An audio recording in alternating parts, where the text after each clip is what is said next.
In Eve, and by extension Eve Echoes, one of the big selling points is that it's a player-driven economy, meaning that we as the players determine the supply and demand and prices thereof. But spoiler alert, right now, players aren't driving the economy. So let's talk about what is.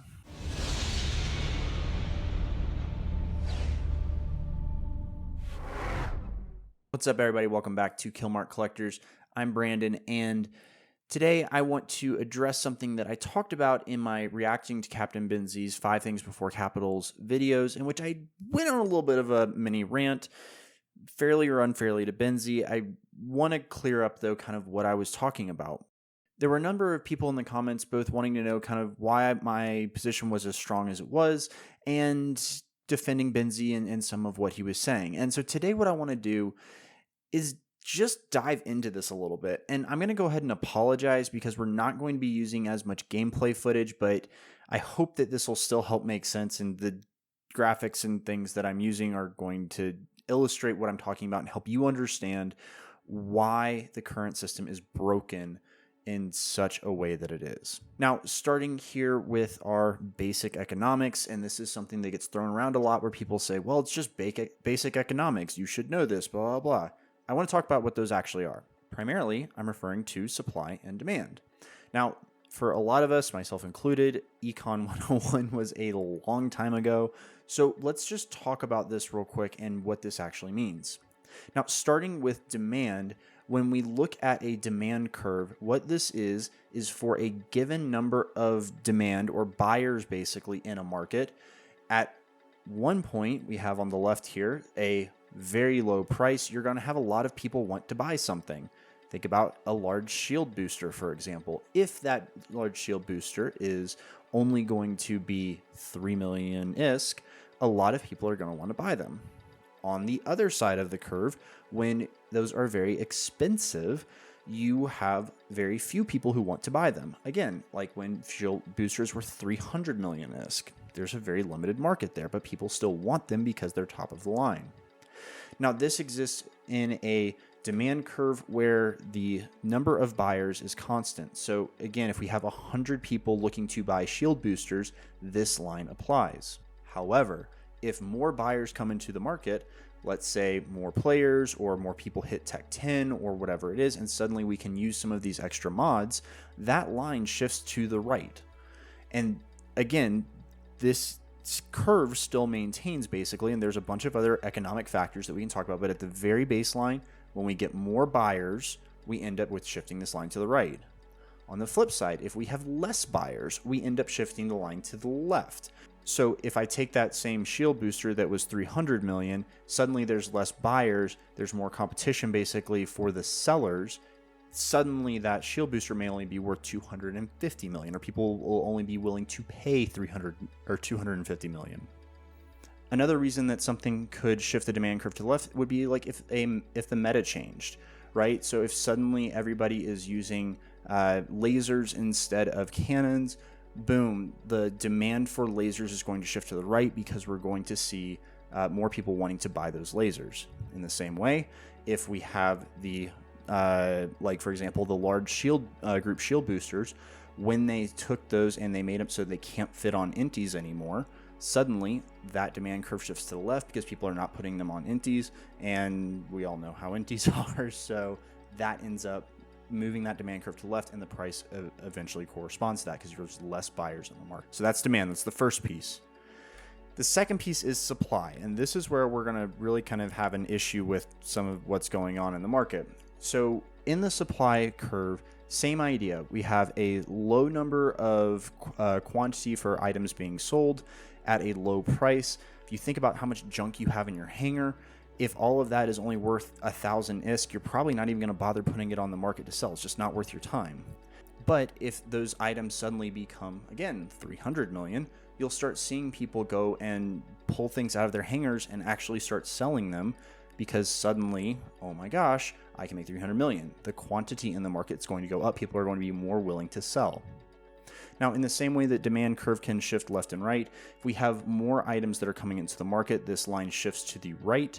And if we have less items in the market, the line shifts to the left. Okay.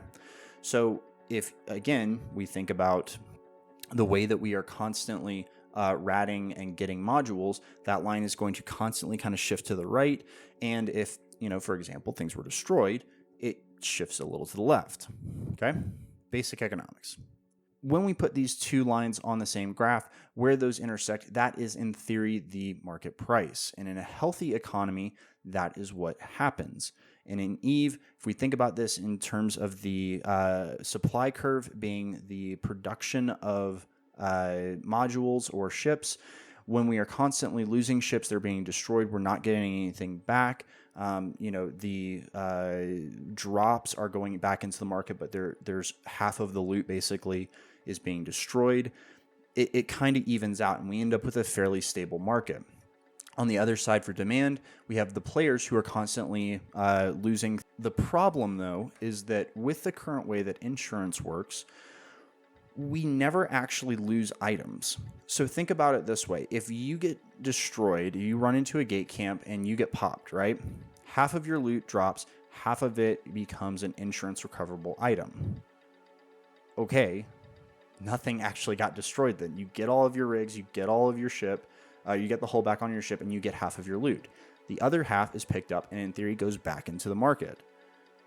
You can kind of see the problem. We're never moving that to the left, that line to the left, because we're always keeping the same amount of mods, and then we get more from rats or production or whatever else, and it keeps moving to the right. That supply keeps moving.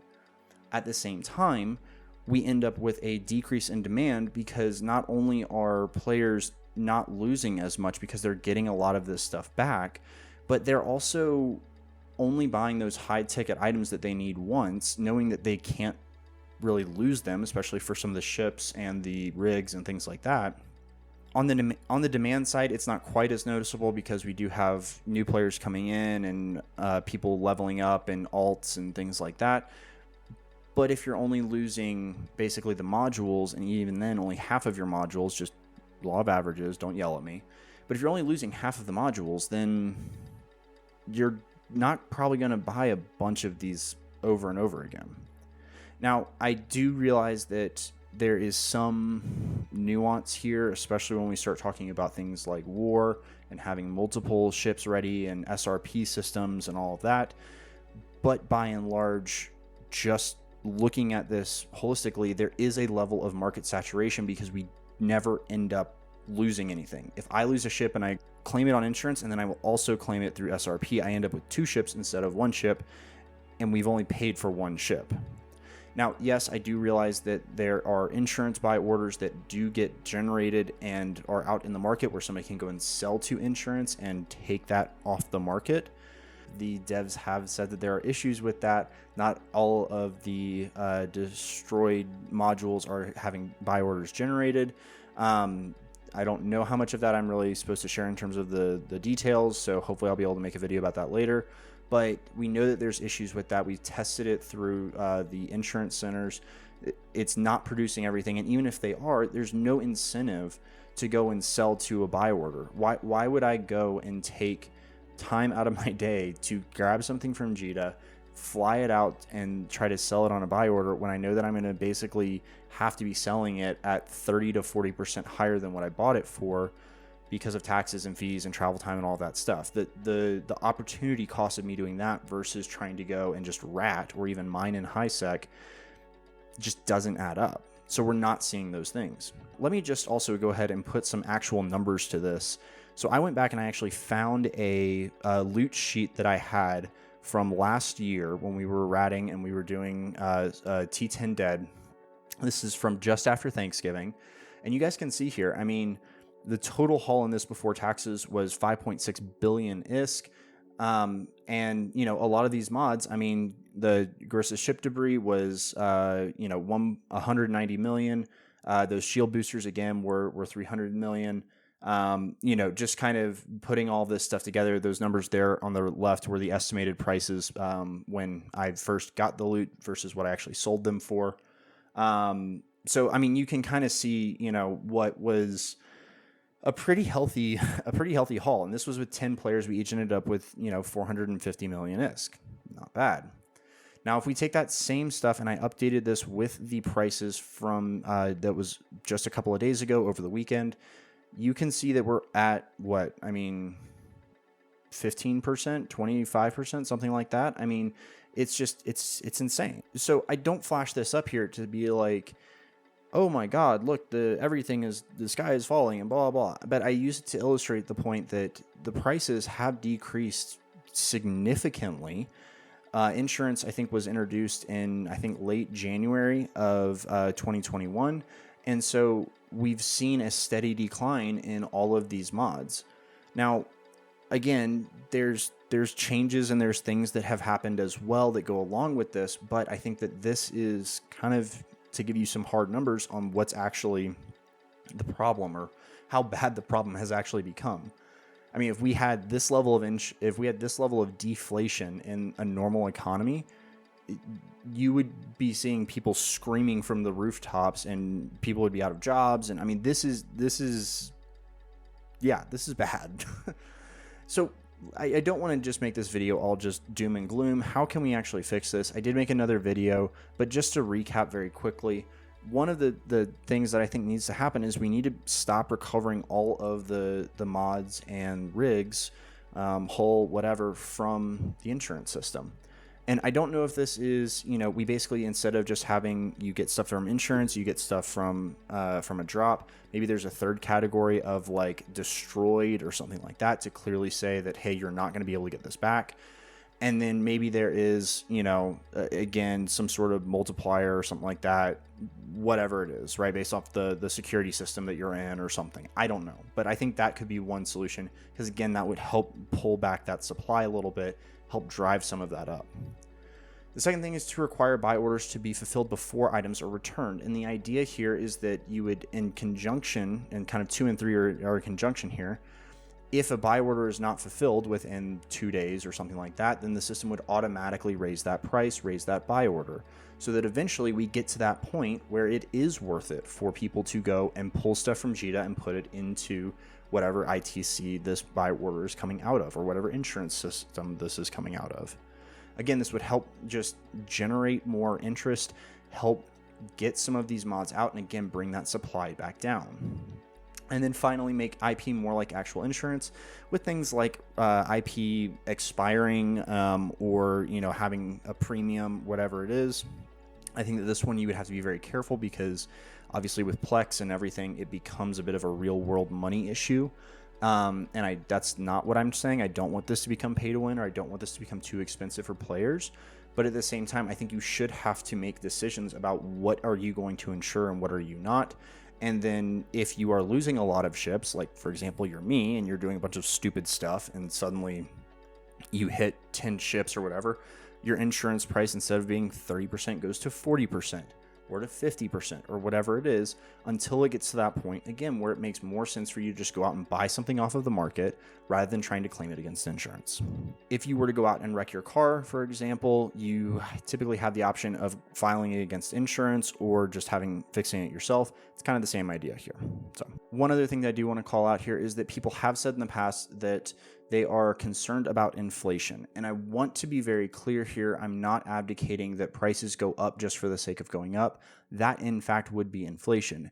But there are healthy ways for the market to operate. And we are at such a point of deflation at this point that I don't think that the market is even close to the equilibrium that it should be at. So again, I'm not saying that I want prices to go back to where a faction battleship is 20 billion, but I do think that there needs to be some sort of balancing act here, because in the current system, it's making everything else much more of a grind. And that's the last thing I want, despite what some people in the comments last time are saying about when I was talking about capitals. But hopefully this helps you understand so that when you do start having these conversations, you can be better equipped and you can actually really bring up some basic economic points here that will help you understand what's going on. So with that, everybody have a great weekend. Thank you so much. And until next time, remember, kill marks last forever and fly safe.